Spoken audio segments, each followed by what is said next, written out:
Hello, నేను Mrs రావు. America అధ్యక్షుడు Trump ఇటీవల కాలంలో భారత్ది డెడ్ ఎకానమీ అన్నారు. రష్యాది కూడా డెడ్ ఎకానమీ అన్నారు. రష్యా, భారత్ రెండూ కలిసి మునిగిపోతున్నాయి అని చెప్పేసి అమెరికా అధ్యక్షుడు ట్రంప్ చెప్పారు.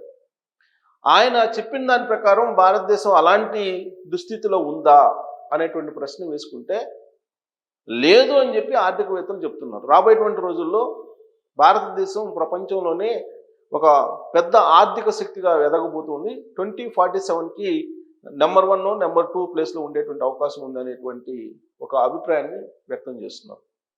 కానీ అది ఎంతవరకు నిజము అనేటువంటి అనుమానాన్ని కలిగించేలాగా తాజాగా పార్లమెంటు వేదికగా ఆర్థిక మంత్రి నిర్మలా సీతారామన్ గారు అప్పులకు సంబంధించిన వివరాలను బయటపెట్టారు. ఆవిడ చెప్పిన దాని ప్రకారం అటు కేంద్ర ప్రభుత్వం చేసినటువంటి అప్పులు కానీ, లేదా భారతదేశంలో ఉన్నటువంటి వివిధ రాష్ట్రాలు చేసినటువంటి అప్పులు కానీ బడ్జెట్ పరిధిలోవే 300 లక్షల కోట్ల రూపాయలు ఉంది. 300 లక్షల కోట్ల రూపాయలు. మరి ఇంత అప్పు ఉన్నటువంటి భారతదేశం దీన్ని అధిగమించి ప్రపంచంలోనే ఆర్థిక శక్తిగా ఎదగగలదా అని అంటే ఆ తరహా వనరులు ఉన్నాయి కాబట్టి ఎదిగే అవకాశం ఉందని చెప్పి చెబుతున్నారు. కానీ గత 10 ఏళ్లలో దాదాపుగా 182% అప్పుల వేగం పెరిగింది.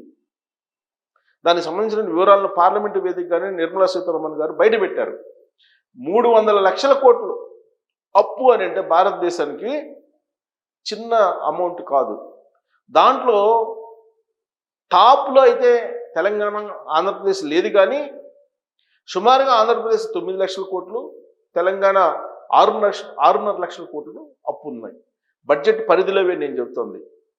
బడ్జెట్ పరిధిలో కాకుండా కార్పొరేషన్లో కొన్ని రాష్ట్రాలు అప్పులు చేశాయి, ప్రత్యేకించి ఆంధ్రప్రదేశ్లో. అవి కాకుండా కేవలం బడ్జెట్ పరిధిలో చూపించినవే RBI లెక్కల కింద వచ్చినవి మాత్రమే చూపిస్తున్నారు. దాని ప్రకారమే 6.5 లక్షల కోట్లు తెలంగాణకి, అలాగే 9 లక్షల కోట్లకు పైగా ఆంధ్రప్రదేశ్కి అప్పులు ఉన్నాయి. టాప్లో ఉన్నటువంటి రాష్ట్రాల జాబితాలో లేకపోయినప్పటికీ కూడా ఈ అప్పు తెలుగు రాష్ట్రాలకి భారమే. భారతదేశానికి అటు రాష్ట్రాలు, కేంద్ర ప్రభుత్వం, ఒక్క కేంద్ర ప్రభుత్వమే 200 లక్షల కోట్ల రూపాయలు అప్పు చేసింది. మిగిలినటువంటి అప్పు ఆయా రాష్ట్ర ప్రభుత్వాలు చేశాయి. అటు రాష్ట్ర ప్రభుత్వాలు, ఇటు కేంద్ర ప్రభుత్వం వెరసి 300 లక్షల కోట్ల రూపాయలు అప్పు చేశాయి. దానికి సంబంధించినటువంటి రిపోర్ట్ని నిర్మలా సీతారామన్ గారు చెప్పిన దాన్ని అన్ని పత్రికలు నేషనల్గా అలాగే రీజనల్గా కూడా వచ్చాయి. దాన్ని నేను చదివి వినిపిస్తాను. అమెరికా అధ్యక్షుడు ట్రంప్ చెప్పిన దానికి దగ్గరగా ఉందా మన ఆర్థిక పరిస్థితి అనేదని మీరే నిర్ధారించుకోవచ్చు. కేంద్ర ప్రభుత్వం రుణం 200 లక్షల కోట్లు 10 ఏళ్లలో, అంటే 2014లో నరేంద్ర మోడీ గారు ప్రధానిగా ప్రమాణ స్వీకారం చేశారు. 2014 నుంచి 2025 11 ఏళ్ళు సుమారుగా. సో ఈ 10 ఏళ్లలో 182% అప్పులు పెరిగినాయి. 182%. అప్పటి వరకు ఉన్నటువంటి అప్పుల కంటే 182% పెరిగింది. సో 38% ఆదాయం వడ్డీలకే సరిపోతుంది. వస్తున్నటువంటి ఆదాయంలో, భారతదేశానికి వస్తున్నటువంటి ఆదాయంలో వడ్డీలు కట్టడానికి 38% సరిపోతుంది. సింపుల్ లెక్క. దీన్ని బట్టి మీరు వేసుకోవచ్చు. సపోజ్ మనకి ఎంత శాలరీ వస్తుంది, సపోజ్ ఒక 500 రూపాయలు లేదా 100 రూపాయలు శాలరీ వస్తుంది అనుకోండి. ఈ 100 రూపాయల్లో 38 రూపాయలు వడ్డీకి పోతే మిగతా డబ్బులతోటే మనం 62 రూపాయలతోటే మనం జీవనం సాగించాలి. మరి భారతదేశం యొక్క పరిస్థితి కూడా అలానే ఉంది. 38% వచ్చినటువంటి ఆదాయంలో వడ్డీలకు పోతుంది. దశాబ్ద కాలంలో, అంటే 10 సంవత్సరాల్లో అసలు 32 లక్షల కోట్లు, వడ్డీ 85 లక్షల కోట్లు చెల్లించారు. ఈ 10 ఏళ్లలో నరేంద్ర మోడీ గారు ప్రధానమంత్రి అయిన తర్వాత అసలు 32 లక్షల కోట్లు, వడ్డీ 85 లక్షల కోట్లు వెరసి దాదాపుగా 111 కోట్లు లేదా 110 అంతేలే 112 కోట్లు వేసుకోండి. 112 కోట్లు చెల్లించారండి. ఇది అసలు కానీ వడ్డీ కానీ నరేంద్ర మోడీ గారు వచ్చిన తర్వాత. అప్పులు 200 లక్షల కోట్లు చేశారు. సో కేంద్ర ప్రభుత్వం అప్పు 200 లక్షల కోట్లకు చేరింది. ఇది జీడిపిలో 56.1% ఉంది. అంటే జీడిపిలో, జాతీయ ఉత్పత్తిలో 56.1%. అంటే మొత్తం మన సంపద లేదంటే మన ఆస్తి మనకే అన్వయించుకుందాం. మన ఆస్తిలో మనకి 56.1% అప్పు ఉంది. అంటే మన ఆస్తిలో సగం అప్పు ఉంది. సగం అమ్మితే కానీ అప్పు తీరదు. భారతదేశాన్ని సగం అమ్మితే అప్పు తీరుతుంది అనమాట. సో కేంద్ర ప్రభుత్వం అప్పు 200 లక్షల కోట్లు, ఇది జీడిపిలో 56.1% సమానం. కేంద్రానికి వస్తున్న ఆదాయంలో 37.32% మొత్తం రుణాలపై వడ్డీ చెల్లింపులకే చెల్లుతుంది. ఈ విషయాన్ని కేంద్ర ఆర్థిక శాఖ మంత్రి నిర్మలా సీతారామన్ వెల్లడించారు.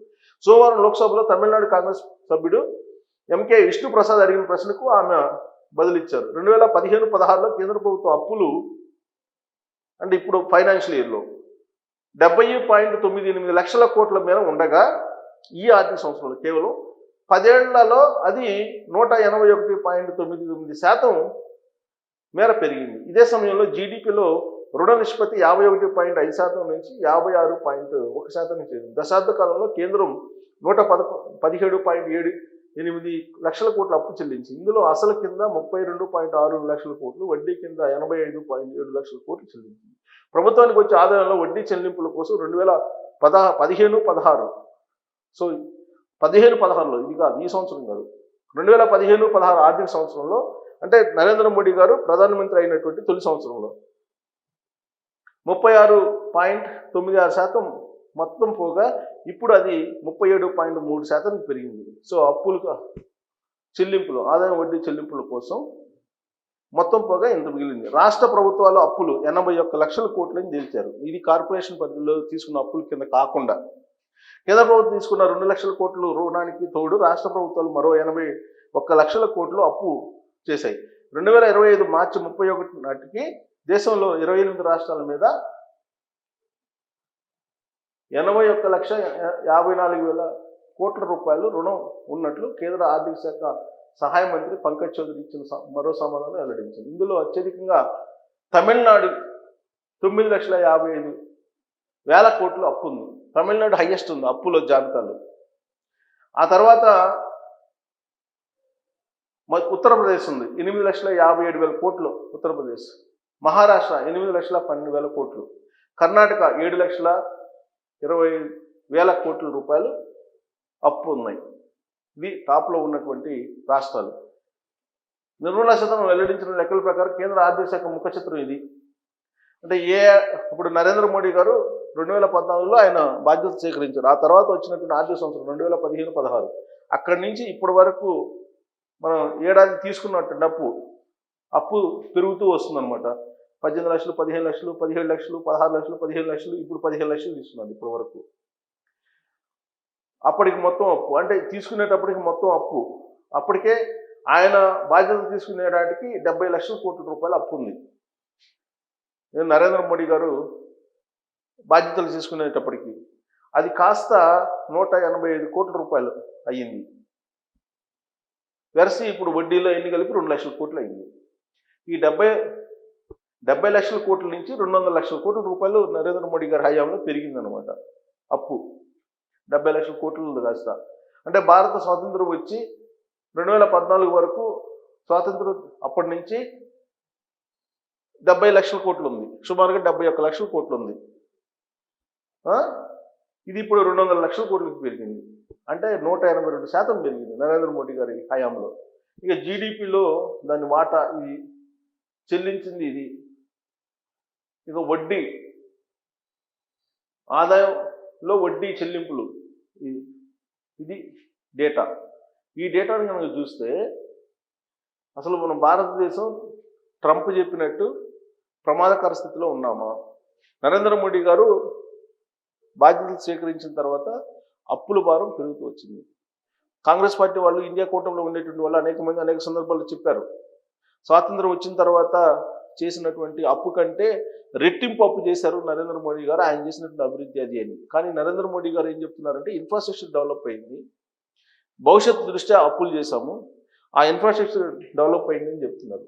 సో దీంట్లో నేను యాక్చువల్గా గ్రోక్ని అడిగాను, అసలు ఆంధ్రప్రదేశ్ తెలంగాణ పరిస్థితి ఏంటి అని చెప్పి నేను గ్రోక్ని అడిగితే గ్రోక్ ఏం చెప్తుంది, ఆంధ్రప్రదేశ్కి సంబంధించి అప్పులు అలాగే జీడిపిలో వాటి వాటా ఏంటి అనేది అడిగితే నేను అదేం చెప్తుందనంటే ఆంధ్రప్రదేశ్కి సంబంధించి ఆంధ్రప్రదేశ్లో ఇప్పుడు అప్పులు 2024-25 అంటే లాస్ట్ ఆర్థిక సంవత్సరంలో మొత్తం కలిపి అప్పులు 9.74 లక్షల కోట్లు ఉంది. అంటే సుమారుగా 10 లక్షల కోట్ల అప్పు ఉందండి ఏపీకి. ఏపీకి 10 లక్షల కోట్ల అప్పు ఉంది సుమారుగా. దీంట్లో రాష్ట్ర అప్పు, పబ్లిక్ అకౌంట్స్ అప్పు, కార్పొరేషన్ అప్పు అన్నీ ఉన్నాయి. ఇందాక నేను చెప్పిన నిర్మలా సీతారామన్ గారు చెప్పిన దాంట్లో కార్పొరేషన్ అప్పు లేదు. కార్పొరేషన్ అప్పులు చాలా చేశారు జగన్మోహన్ రెడ్డి గారి టైంలో. కార్పొరేషన్ అప్పులు కానీ, సివిల్ సప్లైస్ అప్పు కానీ, విద్యుత్ రంగానికి సంబంధించిన అప్పులు కానీ, లేదంటే విక్రేతల బకాయిలకు సంబంధించిన అప్పులు కానీ, ఉద్యోగుల బకాయిలు కానీ అన్నీ కలిపి ఇంత అప్పు ఉంది ఆంధ్రప్రదేశ్కి ఇప్పుడు గత ఆర్థిక సంవత్సరానికి. ఇక జీడిపిలో ఇది ఎంత ఉందంటే 34.7% ఉంది.